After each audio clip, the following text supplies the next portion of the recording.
No, I did not. We'll have to ask him. I know he's got some ties to Detroit, so I don't know if he's in Detroit because I think Detroit is still under our time zone. Right. Yeah. So I think he used to base in Florida at one point. Yeah. Anyway. Ryan, you going to Ty Pope Saturday?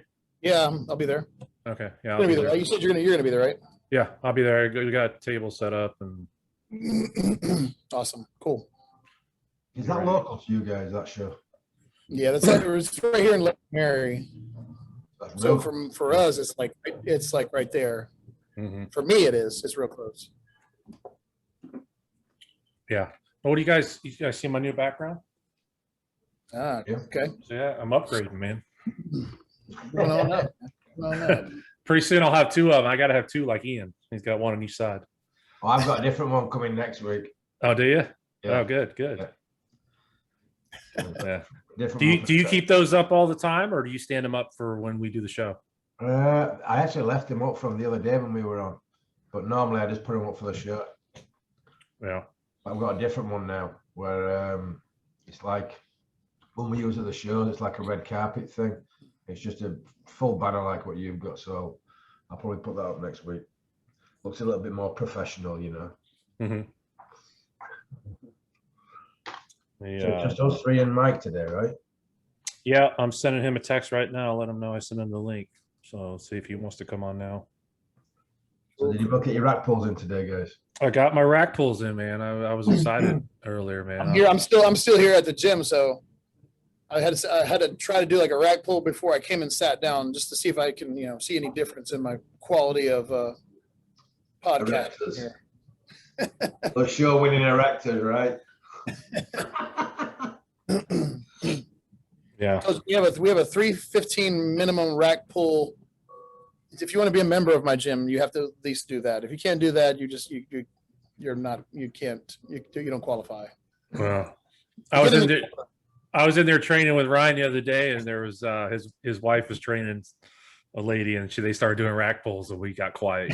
We had a moment of silence for you, Ian. I was like Jason. I was like Jason. Look. We're like, oh no.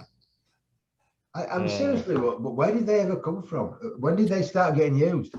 I couldn't because they weren't around when I used to compete and when I trained. Never heard of them. I could not tell you. I have no clue. No, so they've been around since I've been training. I know.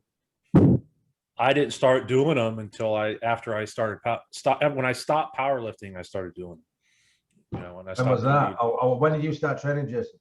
I started training when I was like 21, 22, when I became a police officer. So what year would that be?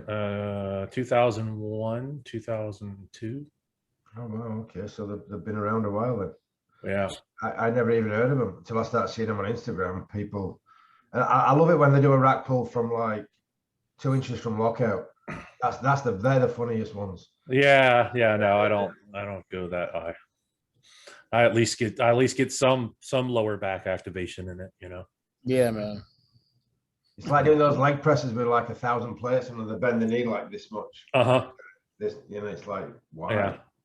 Why? Same thing with squats. You see guys doing squats that they'll put 5 or 6 plates on there and they go down about 3 inches and they come back up. Crazy. I guess it's an ego thing. I remember when I was real young and I was squatting heavy before I blew my knees out. I just couldn't. I got such long legs that I just could not go that low. I just couldn't. Yeah. I had guys that used to bust my chops because they'd be like, ass to grass. I'm like, fuck, if I went ass to grass with my body weight, I couldn't get up. My knees would blow out. Yeah, that's mind about with like 500 pounds on my back. It's not happening. That's also specific to the individual, though. I mean, it really is on somebody's bone structure. Some people don't have the bone structure to really, really move all the way ass to grass, and so I think that's kind of Of course, you want to get good range of motion, but I mean, it's all about leverage and length, isn't it? I mean, it's all about like exactly. You get a guy who's got shorter legs and a longer torso. Yeah. For squatting, you get a guy with longer legs and a short torso. That's no. It's like it's so specific to the structure of the person, Yeah, absolutely. Now, what do you think about like doing sumo? I mean, do you think there's a benefit to that, or is it The really wide disadvantage? stance ones? What's that? The really wide stance squats, you mean? Yeah, the squats or the deadlifts, do this for the taller people. Do you think those still have benefits?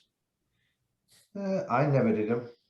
I never did them. But I mean, when I remember doing deadlifts very early in my career, and my ass got so big, I had to stop. It threw my whole balance out. Literally, I could have stood a cup on the top of my ass. It literally came out like that. I mean, it just got ridiculous. It was too big. Right. So I just stopped. So I actually, for my body, deadlifting was more glutes than it was back. That's just Oh yeah, you're pulling the bar. That's first initial drive off the ground. You're driving those heels through the ground. That's all glute. yeah. A lot of glute and hamstring right there. From the initial pull off the bottom. Yeah, that's what I mean. That's right. But everybody's different. I mean, some people are big into regular deadlifts, and the only deadlifts I did was stiff-legged deadlifts, like an RDL type thing. But I always I used to do them on a bench. So I'd take the bar like past my toes. I do a ridiculously low stretch, and I got silly strong on those. I could use like 6 plates a side on those, but I never really did regular deadlifts just because it just didn't work for me. Right. Yeah. I mean, I find most movements. I personally find if you can't engage and feel the muscle working, what good is it? Exactly. Yeah. I mean, that's what differentiates, just weightlifting and powerlifting from body. Roll over an elevator. That Mike just joined. There he is. What's up, Mike? How are you? Mr. Ashley, how are you, sir? Very good. How about yourself? I'm doing well. Thank you for joining us. Excellent. Really quick, sorry to interrupt you there, Dave. That Dave, Ryan, and Ian, really quick, just to kind of introduce yourself. Obviously, you're Mike Ashley, you're IFBB Pro, winner of the 1990 Arnold Classic. And basically, I guess we can start from there. If these guys have some questions and stuff, they can ask you. But I'm more interested in kind of your career and how you kind of stayed a natural bodybuilder and, what kind of that entailed. Sounds good. Well, so you're saying go ahead and just shoot, right? Yeah, whatever you want to talk about. That's good for me. Basically, you talked about the natural bodybuilding and the bodybuilding career. I basically like to look at it as how I started from high school and projected into actually becoming a competitor, because I basically was on a track team in high school. I moved from Jamaica to the United States, and when I came here, I played soccer, which everybody, I played soccer, which we call football back in Jamaica. And when I went to high school, I didn't have the skills. Everything was football, the American style football. And so I wasn't very equipped with the knowledge or knew how to play the game. So I joined the track team. And the track team, the coach, he took a liking to me, and he basically introduced me to weightlifting. So that's the first time I actually started doing strength training. He thought it would help me with the running. And then when I got out of high school and went on into the military, I took it that much further. I went ahead and joined the powerlifting team in the military, and that really made a significant difference. I think I transitioned a lot in terms of putting on size and everything like that.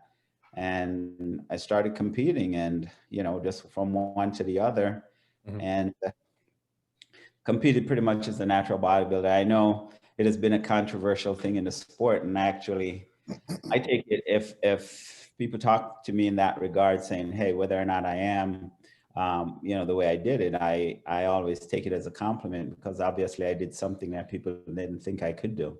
But I think we all have the genetics and the ability to excel in sport.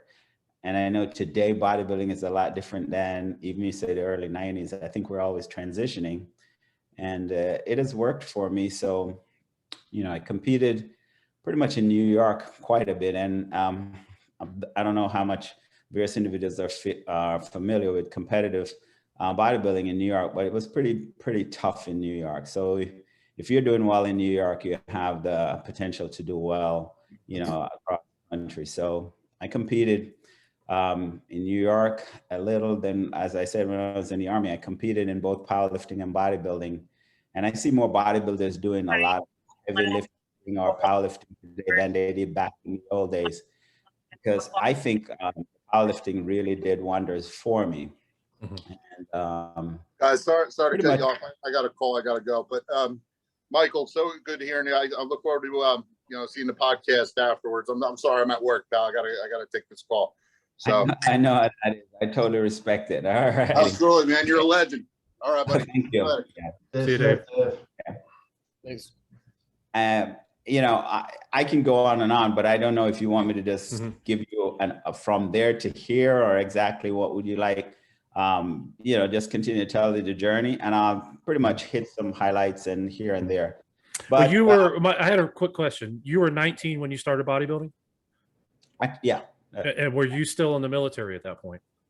Actually, I was not in the military. I went in the military after high school, and actually I graduated from high school at 19. Most people it's a year earlier, but when I moved from Jamaica to the United States, they thought I had a language issue, and it was more or less just a dialect. So I didn't start at the same level as most kids, and so at 19, I actually went from high school right into the military, and I started as a teenager competing. Yes, I did.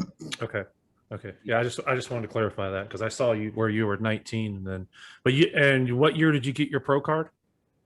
I got my pro card in 1986 at the World Championships. Okay. Oh, Yeah. wow. That's amazing. So, I think when you think about it, back then it was extremely competitive, but again, it was the first. There were drug testing at the World Championships, and then I had to do a post down in New York, and that allowed me the opportunity to actually. I won the post down, and that's what how I was able to go to the World Championships. And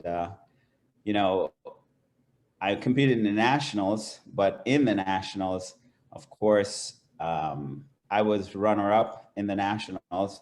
But because of the background of being drug-free and they were testing, I was able to go to the World Championships and represent the United States. So that's pretty much. Look like you've been here popping through my Instagram. Yeah. Oh yeah. Sorry, man. I've been stalking you. So I've been. I'm not. I'm impressed. I'm impressed for what you did for being drug free and all that. It's just amazing. And we'll fast forward to that, and I'm sure the guys have questions too. But why did they actually test in the 1990 Arnold? What was the reason for that? Well, I put it to you. Let's go World Championships and then jump right to the Arnold, because the whole idea behind it was for number one, they were concerned about Ben Weider was trying to get bodybuilding in the Olympic Games. Okay. And they thought by testing the bodybuilders, that would be a great venue in order to get them in. So I know it was a big passion of Ben Weider as far as the IFBB in the World Championships. Mm-hmm. And then, I don't know if you guys remember, we had a couple of guys while I was in the pros actually passed away, because when they started the drug testing, there were some guys that were doing some crazy things in order to be able to compete. And I know there were guys also doing excessive amounts of diuretics and everything, and trying to, it's either you're lean or you're not. Yeah, the diuretics does make you look a little bit tighter, but it also sacrifices the lean mass, because the muscle is 70% water. So if you use diuretics, you're going to come in looking smaller. And, maybe a little drier, but not to that great significance. But they were having a lot of health issues, and I know they decided they were going to start testing. But when they tested the Arnold Classic, and the amount of people that actually dropped out, plus the amount of people that failed, they looked at it, from what I understood, as from a business standpoint, it wasn't in the best interest of bodybuilding to actually go ahead and test ongoing. So they tested the Arnold, and then after the Arnold, the following year, they dropped the drug testing. They said they were going to go to random testing, but as we all know, they didn't continue with it. Yeah, I see there was only 9 of you guys that made the 90. But it was still a good lineup. There were more than that in the whole lineup, but there were quite a bit of people that actually, failed that day. Yeah. Mhm. But I mean, you were up there with Mike Christian and Robbie Robinson. That's crazy. Yeah. Well, I feel that, and I don't know about today, but back then, I think there were a lot of guys on stage. I will say, whether you use anabolics or not, and I want to say to everyone, I'm not a person that knocks anabolics. If that's basically, if that's what is in the sport today, that's what is in it. And I'm the one that chose to go the route that I did. So whatever the outcome was is really on my shoulder. Mhm. But I will say that I believe great bodybuilders are great bodybuilders regardless of whether they use anabolics or not. It just enhances what they already do. But I don't think all of a sudden you're going to get any of the top guys. Mhm. They're going to look totally different if they didn't use anabolics. So, I mean, it's more or less something that supplements what they already have, Mhm. but I don't think it's the be all end all. And in some ways we can look at it and say, maybe it's advantageous for them to do it. And maybe it's a disadvantage because long-term, I see more and more guys now that are retiring and not retiring because of the fact that they are no longer competitive. I see guys that are retiring for other reasons, and that's where you got to draw the line and say whether it's health or not. But I think Right. there's a place. I think there's a place for it all, but it's how it's actually utilized. Mhm.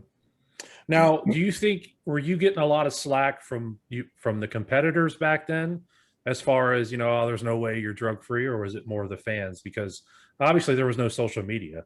All you had was the magazines, and if somebody was going to say something about you, it was in a magazine article. So what was being said back then?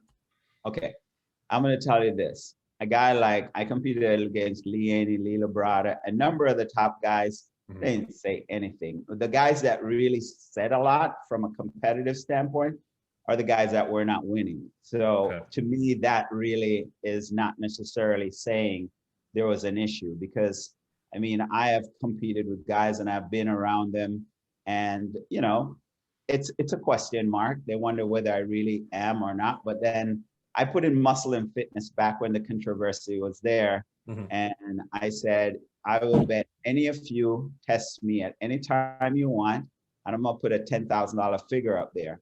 I test positive, I pay 10,000. If I'm clean, you guys pay me 10,000, and no one ever Mhm. stepped up to the plate. Yeah, I would So imagine so. it was open for the IFBB, everything. And back in Muscle and Fitness, I gave them challenges. There's an article in one of the magazines that said, get off your stuff and come against me if you really think. And so those were very, and I wasn't cocky or anything though, but if you're constantly competing and guys are saying whether you did or you did not, I said, why don't we just set the record straight? Mhm. And so it never was really an issue. Today, I see more people talking about it on, now that we have social media. Like one time I got an interview by Dave Colombo, and afterwards people were like, no way, no way, no way. But the reality of it is, while I competed, I put it out there, test me anytime you want. And I've been tested on numerous occasions, and there was never ever an issue. Mhm. Mike, when was your last show and why did you stop competing? Huh? When was your last show and why did you stop competing? Actually, I was plagued with knee issues. Throughout my competitive career, I had a number of knee surgeries, and I can say some of it could have been due to running on the streets when I ran track in New York. Some of it was I was in the military, jumping out of planes on all different surfaces. And then, of course, I mean, we all know, and I hope people are careful with like hack squat. I mean, I did over 600 pounds on a hack squat, and that is one of the worst things for your knees. So I think a combination of things kind of created a problem for me. And then after they stopped the testing, I don't know how the guys look. Today, the guys can make money in so many ways from bodybuilding.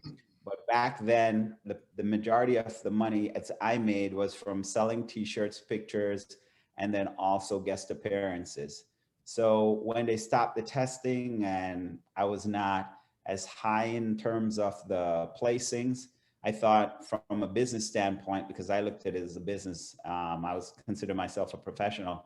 I didn't see there any reason to continue to compete in that manner. And that was back in 1990. I think my last contest was 93 or 94. And then I was pretty much, I thought it was time to move on. I was more interested in supporting other athletes and of course, supporting the sport like I am today. I love the sport till the day I die, and I will always commend the guys out there. So, you know, that's basically how I see it. Yeah. So, Yeah, it says here Chicago was your last show, 94. Yeah. Does that sound right? Okay. Go ahead, Ian.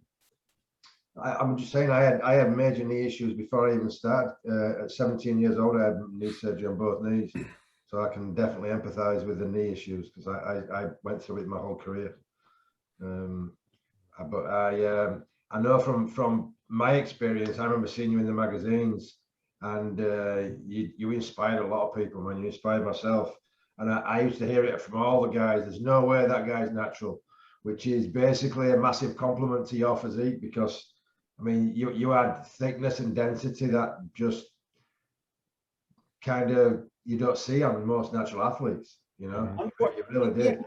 Unfortunately, most people don't want to look at the science, and they don't want to look at the information out there, and they don't want to look at the consistency of an athlete. So it's one thing to see a person on stage, but then there's another thing to find out what did this person do all the years. Because the people around me or the gyms that I train in, there was not a question of whether I was natural or not. They saw me transition from year to year.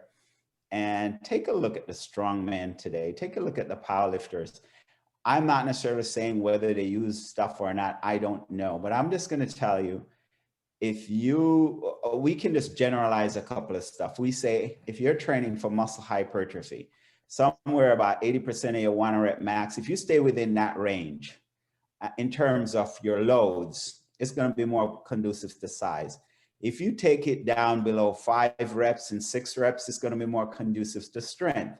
Now, you have different fiber types, and if you train all of them, or if you do what we know as a periodized program, and more people are becoming more scientific in their training. But I was introduced to periodization back when I was younger, and I say, some of the information has changed in terms of how to use it, but my philosophy was hypertrophy, power, and strength. I mean, hypertrophy, strength, power. Now, the literature shows that hypertrophy and then power and then strength. But I rotated all of those training variables. And then when I went to Arizona State, I was going to school for dietetics back then. And I was fortunate enough to be in an environment where they did studies on myself. They also taught me ways to go about it. So I was competing close to 5,000 calories, ingesting that much food. So if people knew all the things, I'm a very regimented guy and I'm very consistent with my habits. No one has ever seen me walk around like a fat blob from I entered into the sport until today. So there's some, if you look at the history and then you combine all the various things. And then lastly, when I was born, I was 9.5 pounds. I was the ideal mesomorph, if you want to call it that. So there's a number of things that make a bodybuilder more than just coming out. You look at a Frank Zane. Frank Zane could do whatever he wants. He will never look as thick as a Ronnie Coleman. And so when we get realistic about a number of the things, you just have to admit the fact that genetics was on my side, and then my commitment, my dedication, and my consistency actually paid off. Yeah. You guys seeing that? Yeah, that's incredible. Yeah. I remember seeing you well as I was coming up. Wow, that's amazing. Nice. Quality. Yeah, Mike, did you put a lot into your posing routines? Did you practice a lot? I did practice, and I was very fortunate because in the gym where I trained, there was a DJ, and basically what he would do it, I would say, well, I want this music this way, that way, and he would put it together for me. But one of the things that actually helped me, and they say we're a product of our experiences. While I was in high school, I did modern dance. And modern dance actually helps you to get out there and just have fun on stage. And so I think the combination of my experience back then, plus, putting muscle to music, I think it all paid off in the end. Definitely did. Nice. Yeah, incredible physique. I'm really glad that you came on the podcast, Mike. It's been an honor to meet you. Really is. Definitely. Yeah, Well, I'd known that you competed and stuff before, but when you agreed to come on the show, I started researching you more, and I was just amazed by your physique and everything. It's just crazy. The thing about it, I am so passionate about it. I am very passionate about the sport. I believe, like I hear the guys today, and I'm one that I want to respectfully say, I hear the guys say the guys in the 90s were so much better, or were so much better than a lot of guys today. And respectfully, I am not one that will say that. I think the guys today have transitioned, we evolved, and the era then was a little different in terms of their appearance than the guys today. And so, I mean, Big Ramy is Big Ramy. One of the guys that is going to be hard to, because I think Ronnie Coleman was kind of, if you want to say, ahead of his time. And so the 90s or whatever era it is, Ronnie Coleman still looks phenomenal. Mhm. But I believe there is so much science today that so much information that the guys have today. And I think if a person really adds some structure to their lifestyle, say, this is a sport, I want to become the best that I can be at the sport. So I'm going to eat properly. I'm going to train properly. And one of the things I think a lot of bodybuilders do that's really a detriment. Every time you hear guys getting ready for a show, they do tons and tons of cardio. Yeah. And that's a conflicting issue. If anything, they should do some low intensity cardio or some interval here and there, but not spend a lot of time, make the modifications with their dietary habits. And just be consistent. And I think they can be extremely successful. It's like a roller coaster. You can be 240, 250 and lose 30, 40 pounds and that's just a little bit too much. So yeah, I think a lot of the guys in the off season, they want to try to put on too much size as well, too much weight. Exactly. Then they have to fight the battle of trying to get it all off for a contest. And where it always benefits to be a bodybuilder year round rather than just in contest prep time, Yeah. So- So the one thing that I feel I can contribute is, guys getting into sport today, or guys who really are passionate about whether it's powerlifting or bodybuilding, is utilize a system. Get to know about, you have to have some understanding of basic nutrition. You don't have to be like the expert, but you have to have some basic understanding. And then they said a plan, it doesn't have to be the ultimate plan, but consistently executing a plan is better than no plan at all. Yeah. And, I think one of the key ingredients is just consistency and hard work, and, just be passionate about it, and the outcome will be there. Yeah, that's definitely my formula for results is consistency over time equals results. Yeah, it's consistency. Right. Yeah. Now, who did you battle with a lot when you were coming up? Now I saw this. There's something with you and Gary Stridham. Did you guys battle each other?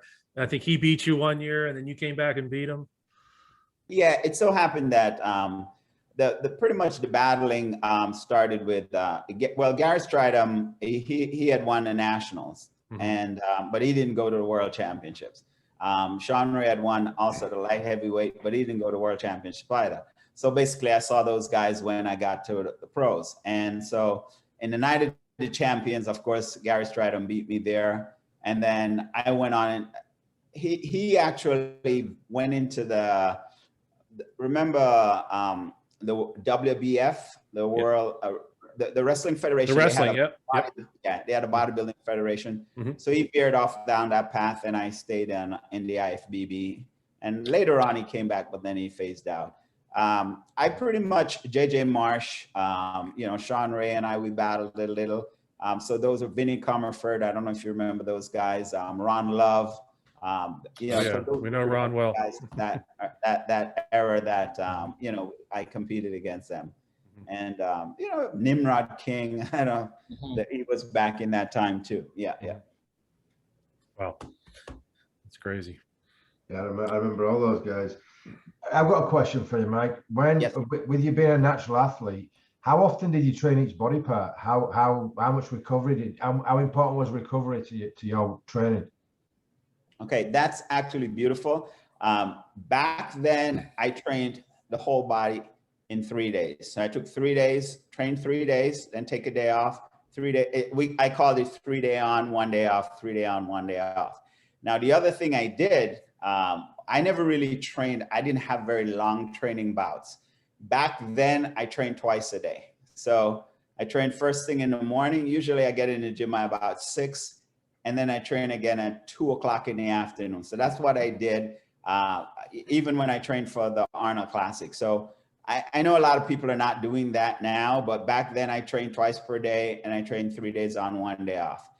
There's a lot of literature now supporting actually you can train a body part as much as 3 times per week. Wow. But of course, varying the intensities, which is, you know, like I talked about initially, you can train a little, like say about 80% of your 1 rep max within that hypertrophy phase on Monday. Then on Wednesday, you train more like a power phase. And then on Friday, a strength, and then rotate them back and forth. Of course, at the end of the day, what's most important is the amount of volume that a person does over a week's time. So that's reps, weights, you know, the number of reps times the amount of weight, that's going to give you the volume and the amount of sets. So let's say, for example, a body part, you're doing about 28 sets or somewhere in that range for the whole week, but you're breaking it up over 3 days. So that's what's, you know, like, let's say a guy in his 20s or 30s or 40s, that would be ideal today. But back when I trained, I would say each body part was trained twice a week. Did you incorporate like drop sets, forced reps, negatives, anything like that, or did you just stop at a certain number? You know, back in that era, I did it. I didn't do. I basically trained. You know, I did some drop sets, of course, yeah. And there were times when I did go to failure, and there were times when I didn't. So you know, I played around with all of them. But you know, I used to have some ways of indicating whether or not I was recovering enough. And the other thing I did was I was a very big advocate of sleep. I am telling you, I used to sleep my 8 hours at night, and then sometimes I take a power nap in the afternoon too. And so very, very consistent with the nutrition, very consistent with the sleeping. And you know, I would say if I was to look back, maybe that would be one area I would manipulate more so than anything is the actual training. Because I think sometimes we trained a little bit too hard back then. So I would say there's a point there where we did so much volume that our ability to recover, to consistently maintain it, there were times when I would see that as being a detriment. If I was to look back at everything, and I was a guy that had training logs from, I mean, I have a log that showed my first contest, you know, Oh, wow. my diet for my first contest. So I was a very big advocate of training logs. So I'd write down what I did, how many sets, what type of weight. And so, you know, you can manipulate those back and forth. Mike, you were training in the 80s, right? Were you training over in Venice with those guys and stuff, or where were you training mostly at? Actually, I didn't. I was training in Arizona. So I'm a guy that moved around because, like I said, I was in the military. So, you know, back when I went in the military, I was in North Carolina. I competed there in powerlifting and bodybuilding. Mm-hmm. Then when I totally got out of the Army, I went back to New York. And then after that, I moved to Arizona. So Venice was just, you know, an hour. So from Phoenix, it was a very short flight. And, you know, you're in the backyard.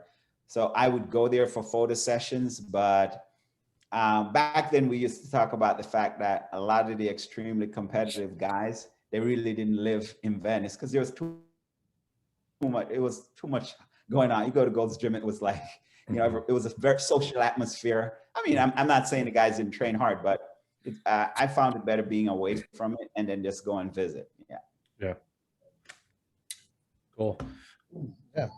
Very interesting. Yeah, that is cool. Well, I know Ian's asking these training questions. I know he's got one question to ask you. He's leading up to it. I don't mind. I want to make you, I want to tell you guys, I want to make you guys feel comfortable. Ask me any question.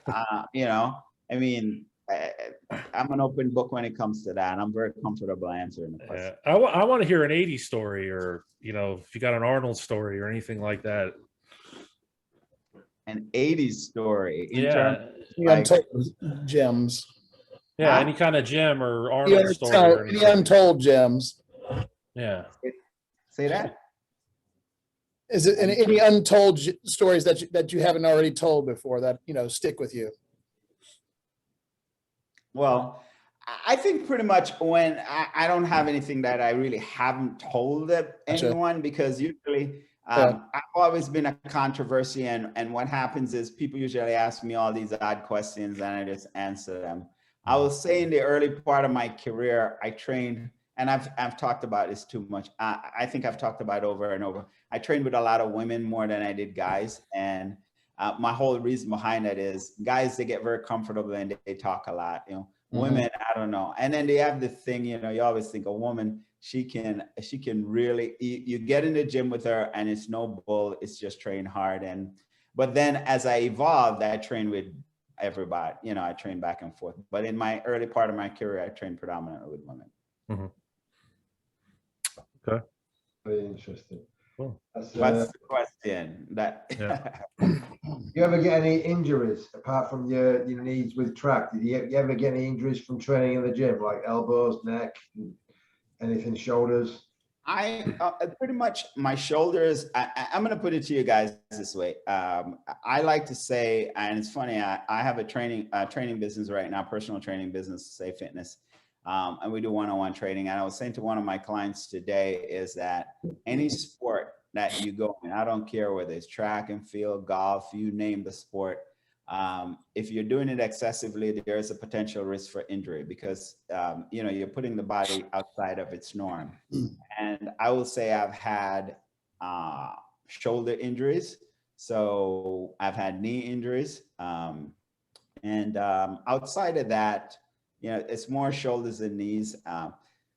I've had a car accident that ended up in me having some back issues, but I can't really say it was from bodybuilding or powerlifting. It didn't originate there, but yeah, I've had my share of overuse.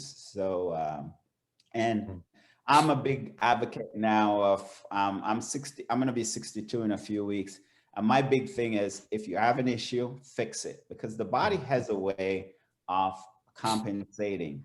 So let's say you have a bad knee and you start doing partials or something like that, then it's going to put stress on your back. You see some guys squatting, and because they don't have the range of motion in their knees, they start to lean forward a great deal, and then the issue is going to go right up. So it starts from the ground and it'll go right up the chain. So yes, I've had some, and you know, I'm willing to just address them as they come.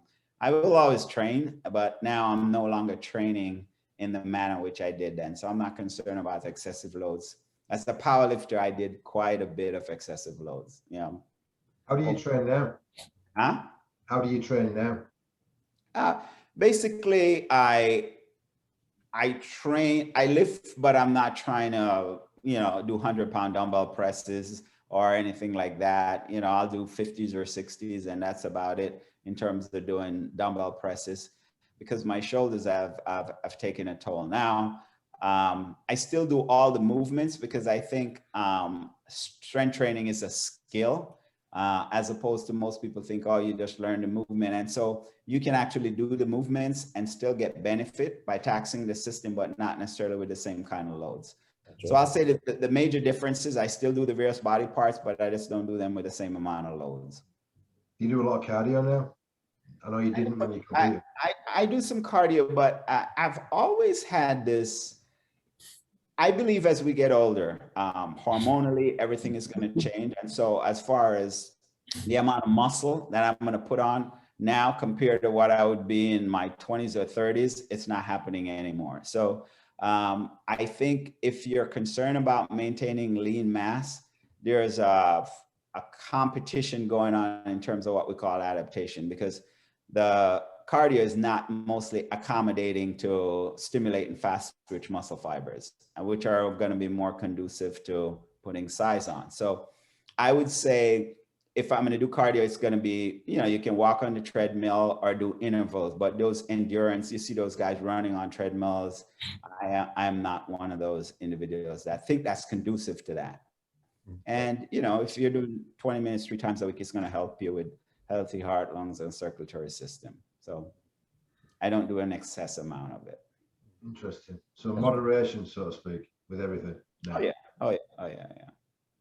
Mike, do you miss competing, or is there anything you miss about it?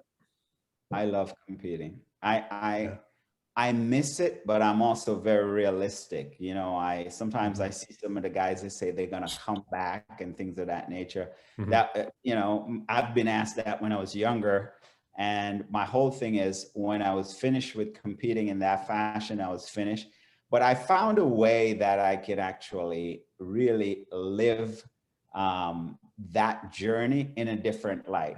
I mean, like you guys asked me to come on this show. You didn't have any hesitation. It was like, yeah, let's arrange it. And I still find fulfillment in supporting the sport. I find fulfillment in helping other competitors. You know, guys might say, well, how did you do this? It's no magic secret. This is what I did, and this is how it worked for me. It doesn't necessarily mean it's going to work the same for everyone, because I think we're predisposed differently.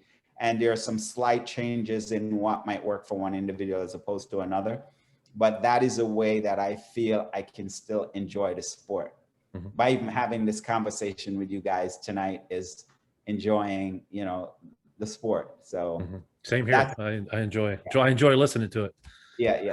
So I'm very big. I'm very big advocate. Like guys say, well, so how did you diet? How did you figure out your protein? Yeah, back then I went a gram per pound of body weight. I was at Arizona State. I was involved in a study, and they recommended. They say, okay, well, we're going to do a dietary review, and I went in a metabolic ward. So that's where they more or less try to find out what is your resting metabolic rate, how much calories you burn at rest, your resting metabolic rate. And I went in, and it was over 2,000 calories. I was in the ward. So then my advisor, she says, well, Mike, I want you to double it. So you're going to go 4,000 calories a day. So I went 4,000 calories a day. Now, once you start, I see a lot of guys, sometimes I think they lower their calories a little bit too much because they don't diet long enough. So I would start for a contest 5 months out. The first month was just getting myself ready mentally. Yeah. So, you know, you hear guys talk about 12 weeks. I think it's and I'm not knocking it if it works for them, but I think 12 weeks, especially when they're not very lean going in, I think that's way too short. So what happens, the percentage of weight they're losing per week is just too high. So I would start, it doesn't matter who you are. If you say, well, I have a contest in say 3 months, right? The first week, the second week, the third week, the fourth week, you're kind of not only mentally getting ready for that, because you don't just snap like a switch. If most people do, I don't. So my first month is just getting me into it and adapting to, hey, this is what I'm going to be doing. This is how I'm going to be doing it. And then when I have 16 weeks out, that's where I start to kick the thunder. And I want to be ready weeks out and then just train up as opposed to training down. So, I mean, 2 weeks, I should be looking really good, you know, for the competition, and 2 weeks out of the competition. So I think what happens is most competitors, they do a lot of extreme things last minute because they weren't really prepared long in advance. One more competition question. Is there any of the competition that you wish you would have done? Like you said, oh man, I wish I would have done the Olympia that year, or not so much in terms of the Olympia, but I remember one time I was runner-up at Night of the Champions, and I've been invited to South Africa and Australia, and I turned down those 2 trips, and I would do them. Those were bodybuilding mistakes. I think sometimes we say, and I can respect it if you're a Mr. Olympia and choose to say, well, I'm going to just compete in Mr. Olympia. Once you have achieved that, that's, really your choice. But outside of that, going up the ladder, especially today, there's so many competitions today. These guys make a lot of money if they're competing at the high level, because there's just so many competitions. I would compete. I've done as many. In Europe, we had what we call the Grand Prix tours after the Mr. Olympia, and I'm sure they still have. So you could do 6 shows right after the Mr. Olympia. We have done them back to back, after the Mr. Olympia, and I don't regret those. But the experience of competing, I think some athletes, they could compete more, and you learn more about yourself by competing more frequently. Yeah. Ian, you did some Grand Prix, right? Yep. After the Olympia in '95, I went and did and they were like a day after each other. They weren't like a week in weekends. We did the Spanish Grand Prix on a Thursday. Yeah, you did the same thing. Yeah. Spanish Grand Prix one day, German Grand Prix the next day, English Grand Prix the next day. Yeah. It was fun. It was fun, actually. You do learn a lot about yourself, because you think you can only peak once, but sometimes you'd get better with each show. Thank you very much for bringing up that point. I think we learn more about manipulating the energy in, energy out, and you see yourself. I found I was, after one competition, I could actually eat more to maintain the same, and sometimes get even better. So the more I continue, I found like let's say we did the tour. At the end of the tour, my calories intake that I was doing then was actually higher than when I started the tour. So the body just, it's the metabolic processes just start to go a lot faster as you continue. Right. Yeah. I don't think I asked what was your heaviest, your competition? 196. 196? I never hit 200. Wow. Never. Most people thought I was heavier than I was, but I think a part of it, you say genetics, because just the detail, when I got harder, you actually look bigger on stage. So I was never one of those guys that I've never ever hit 200 on stage. How tall are you, Mike? 5'8". Interesting. I got a little shorter over the years. We all do. It's interesting. Yeah. It's funny because I was 5'8", and I'm like, right now I'm probably about 5'7". And so it's amazing structurally the changes that occur. Yeah. I have another bodybuilding question for you. As far as competing goes, how did you manipulate your water up to a show, or didn't you? Did you keep your water intake high? That's what I used to do. Or did you cut your water at all? Okay. My whole thing that last week, and the last week also depended on how I look going into that final week. But I give you an example, the Arnold Classic, and I'm a person that I teach someone to do my body fat. So I'm always looking at lean mass to fat ratio, because sometimes you can wake up and you may look a little flat and you're like, I'm not that tight, and there's nothing wrong. You can have those off days, and sometimes guys get really crazy and start changing their diets, and they're not necessary. So I did skin folds a lot going into the competition, and so that helped me to mentally relax in that regard. So there have been times when, in the earlier years, I did some sort of depletion, and then as I got more and more advanced, I'd be eating like 600 grams of carbs per day, and then I'd drop it down. Going into that final week, I'd increase my protein, and I would lower my carbs a little bit. And I'd go, say, from the Saturday before the competition, I'd go down to like 300 grams, and then I would increase my protein. And I was doing something that I know the science say does not work, and I respect it, but I'm gonna tell you, I use the Mct oils. I was one guy that when I manipulate, especially when I lower my carbohydrates, how do you get that much calories in? You can't eat that much protein. So I manipulated, I've done as much as 16 tablespoons in a day. And if 66 yeah. And what Wow. happens is you will find that it will destroy your gut if you don't adapt to it. So I always add MCT oil in my diet when I competed. And what I did was I lowered the carbohydrates and then I increased the MCT oil for the additional calories. And I also increased the protein. And then starting on Wednesday, and I would drink water the whole 9 yards. And then starting on Wednesday, I would start to taper it a little. And then as I continue to increase my carbohydrates, of course, you know, you got to have water in there. So I would drink. And then, you know, the day of the show, I didn't drink a lot back then. But prior to that, you know, I would just sip here and there going in. So I didn't really like, I've never been a person, I don't know what it's like to actually use diuretics because I drank herbal teas that would be considered my diuretics. But I think if like a you're dandelion root, dandelion tea. yeah, and there was a tea called KB11, and it was just a mix of different herbs, and it actually that would be as much as some you know what they call it, watermelon type seeds. But I never was a guy that did any. I never used any form of excessive diuretics for the show. And so, yeah, I would say I manipulated my water because, you know, if you lower your carbohydrate, so, you know, if you increase your protein, of course, you're going to increase your sodium, right? Yeah. We all know that. And then, of course, so if you lower your carbohydrates and you increase your protein, you're going to increase your sodium. So I never manipulate anything with that.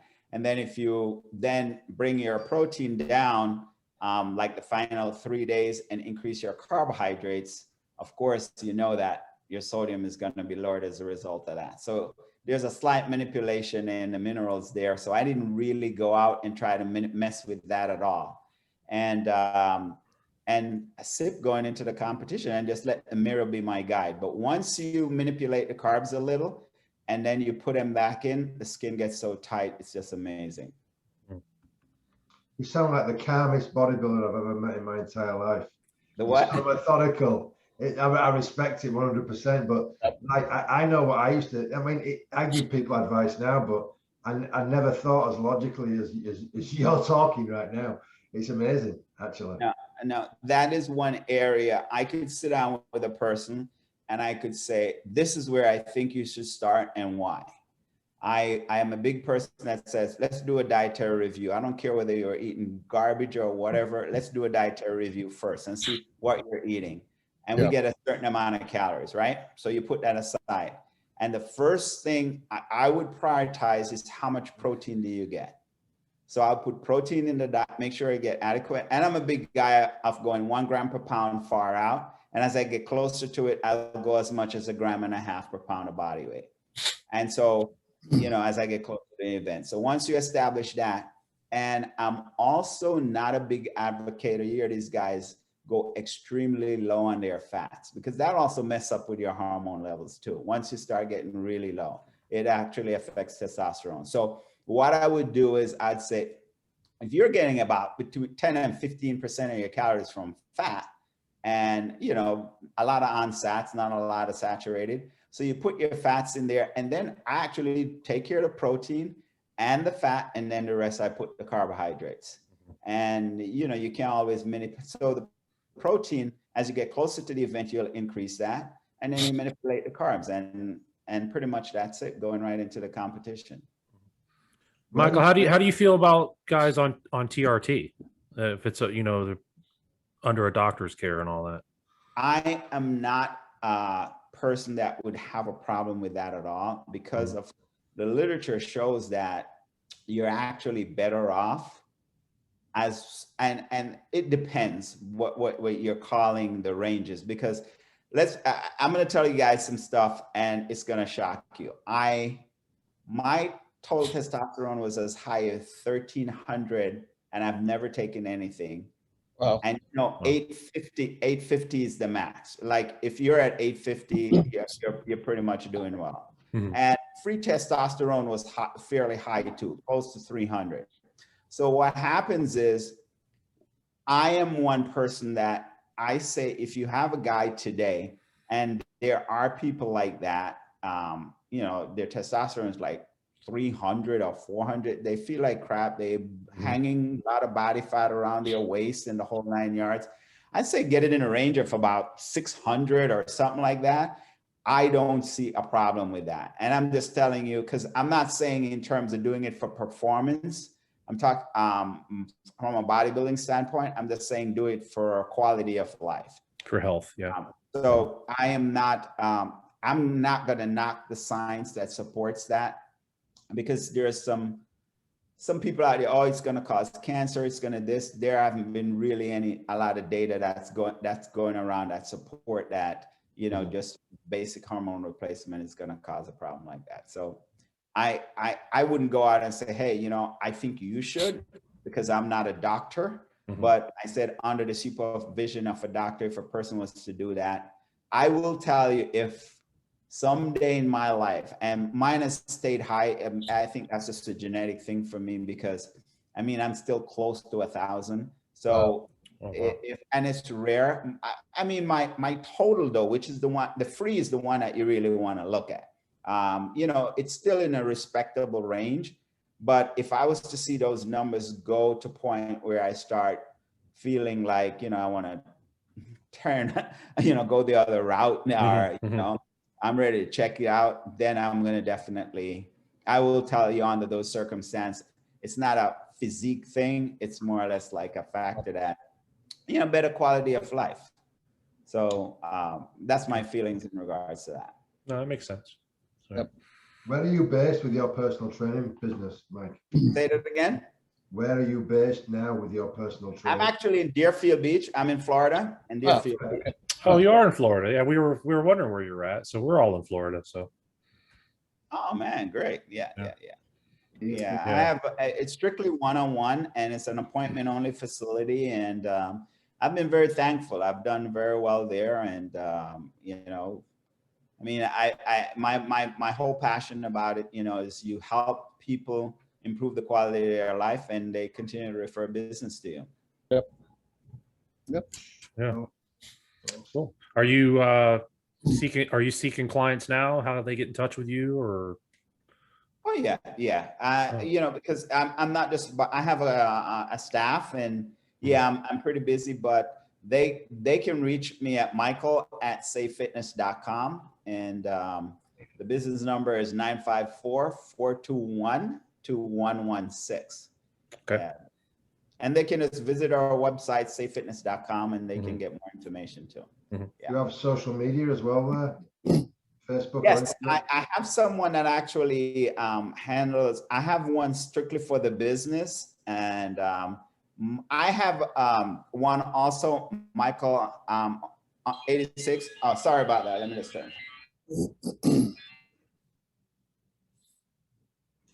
I have not been, I actually went back to school and I'm in my final semester right now, because I went back for exercise science and health promotion, and I should be graduating in August. And so I'm really caught up with, you know, classes. I'm taking summer class right now. So I'm not really doing much on my Instagram, but definitely Safe Fitness, the Instagram, that's where they can find us and information in regards to us. Okay. Cool. Well, I know you're on kind of a time constraint, Mr. Ashley. I appreciate you coming on and talking to us. Right. It's my pleasure. And guys, if I can, you know, do anything to support you guys in regards to this journey, you know how to find me. I'll be more than happy to do that. Yeah, I'd love that. Yeah, I love talking to you. So absolute honor to talk to you, Mike. Definitely a pleasure, Ian. Pleasure. All right, gentlemen. all right. Thank you, sir. Have a good evening. Pleasure. Thank you. And continued success. All right. All Thank right, you, sir. Thank you. Bye-bye. Bye-bye. And then there were three. What a fascinating guy. Yeah, he is, man. He's Brilliant. he's That was definitely good, got wasn't it, Ryan? Amazing. Yeah. I was just taking it all in, listening. It's just, yeah, it's very educated, very well informed too with what he does. Very. just hearing him talk, knowing that some of the people he stood on stage with, you know, that he stood next to, some of the legends and stuff. Anybody that stood next to Lee Haney's up there in my book. I mean, Lee Haney's the best ever, Yeah. in my opinion. Yeah. It's I was looking at, I meant to ask him, I guess, did Samir Banu, did he retire in 89? Because he wasn't in the 90 or 91. So 89 must have been his last year. It probably was, and he probably got busted. More than likely. Let me see. I got 89. He got 4th. Rich Gaspari won 89, Robbie. And there's Gary Stridham again. But let's see. That was the last year that he was in there. Gotcha. I think Samir actually he made a comeback at the last Masters Olympia. It was when was it? Was it in 2012, I believe? Mm-hmm. The one Dexter won, the last one that he actually did, and Yeah. I believe Samir made a comeback and did that show. But it's funny, you know, because I've just done some math. I turned pro in 1989, a 20-year-old. And the following year, I went to Australia, did a tour of Australia. Mm-hmm. And there was the NABA World Championships in Australia. And Samir Banu competed in that show in 1990 in Australia while I was there, along with Charlie Claremont. I think Charlie Claremont won it. And I was there doing guest spots and doing like appearances at health food stores. So I know Samir was competing, but I think at that time he'd had a big fallout with the IFBB. And he was actually competing in NABA. That's why I wasn't there at that show. But I know that makes sense. There was an Olympia in Rimini, Italy, and the drug tested all the athletes. And I think only Mike Christian and Lee Haney passed it. I think they were the only two that passed it. Like nearly half. I know Barry DeMay, Samir. I think they all got popped on nandrolone, and they all swore that they weren't taking anything. But a lot of studies afterwards said that as they were dropping the body fat, this nandrolone was stored in the body fat. So as they were starting to drop body fat, it was released into the bloodstream, and they failed the test. Oh wow! Yeah, I remember it well. They only tested it that one year, and then the standard kind of went like this. So then Gotcha. But for Mike Ashley to look that good, 190 pounds without any PEDs, it's incredible, isn't it? Yeah, it's amazing. That is crazy. I mean, absolutely. I mean, he had thickness. And you wouldn't believe he was only 190 pounds, would you? No, he said 196 was his highest. Wow. Yeah, and for 5'8", I mean, he looked like he was in his 220s. Just the roundness and the density and the muscle makes him look, just has that illusion of just looking way bigger. Yeah. Did you see that interview? Speaking of the PEDs, did you see the interview I did with Tony where he got popped in Sweden? Oh yeah. I didn't see. Did you know they did that? I guess they still do that. I didn't know that. I didn't know they still did it, but there was a period of time when even if you looked like you were taking steroids, they can stop you and take you in. Yeah, it wasn't just bodybuilders. It was guys with tattoos or anybody that fit the profile of some kind of drug person. They'd piss test you if you tested positive. Yep. They'd come search your house or your motel or something or whatever. All you had to do is just look the part, and they can take you in, make you take a test, and arrest you. Where was that? Sweden. Sweden, yeah.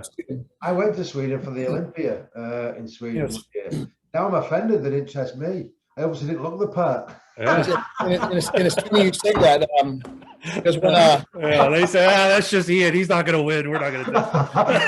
He don't take anything. Yeah, he does rack pulls. We don't want anybody. I thought you were going to ask him about the rack pulls. I set you up. I got distracted. He was a fascinating man, actually. Yeah, he was. I had you all set. I was going to ask Jean-Pierre when he was on if he was aware of that and if that was still going on the testing like that in Sweden, because he's Swedish. He's from Sweden, correct? Yeah, Switzerland. Switzerland. Is that the same? Yes. Similar but not the same. Begins with an S. Okay. My bad. That did come up to me when we were interviewing him. I was like, I wonder if he was familiar with that. Well, I guarantee Jean-Pierre at his biggest did definitely fit into that profiling. I would imagine, because he was ridiculously big, wasn't he? I mean, he was huge. Yeah, he was big. We need to have him on again because he said he'd come on again. It's funny because I mentioned when he was on about when did you bow out, when did you decide not to compete anymore. I remember being sat at the competitors meeting for the Arnold Classic in 1998, my last show, and he was sat in front of me, and NASA was next to him. I knew NASA really well. I didn't know Jean-Pierre. And when we got up at the end of the thing, I remember looking at the back and thinking, maybe it's time for me to just walk away from this. Because I mean, and Flex won that year, I believe, in that year. And I remember being on stage looking at Flex and thinking, damn, yeah, I think probably this is it, Yeah. He posted something on Instagram yesterday. Where is he back in a wheelchair? I don't know. See that. Why is that? I don't know. He showed him working out and he was in a wheelchair. Well, the disease that he's battling, I mean, it attacks all of his limbs. Yeah. He lost the one limb, but I listened to an interview that he did do with Dennis James, and he did say that all of his other limbs, there's a possibility that it could spread to those other limbs too. So Is that from his kidney condition? no. It's another condition that he has. That's genetic condition that which he had to have his leg amputated because of. So I forgot the name of the condition, but it has the ability to attack all of his limbs and his limbs alone. Wow. Yeah. Wow. Well, gentlemen, that was a good show. Yeah. I think so. It's always a pleasure to sit here with legends of the sport and just take it in and just listen and get a little bit more of their insight of how they trained and their thought process to nutrition and everything. So yeah, you guys. When we're on doing this, I ask people the questions that I want to hear. Yeah, I ask people questions about what I'm curious about, and I figure somebody else must find it interesting too. well, of course, it's the end of the sport. We all kind of think alike. So Yeah, definitely. and if you competed before, you can kind of relate. So you're like, well, I did this. I wonder if they did that too, or this. And Yeah. Well, I don't want to give away next week's guest, but you guys know who I'm working on, and I'll know Monday. I'm supposed to confirm with him Monday, so that'll be a good time. Yeah, absolutely, definitely. Yeah. I've got other guests lined up too. Yeah, we got plenty. Good. perfect. All right, gentlemen. Peace out. All right. Awesome. All right. Have a good evening. Bye bye. All right. All right.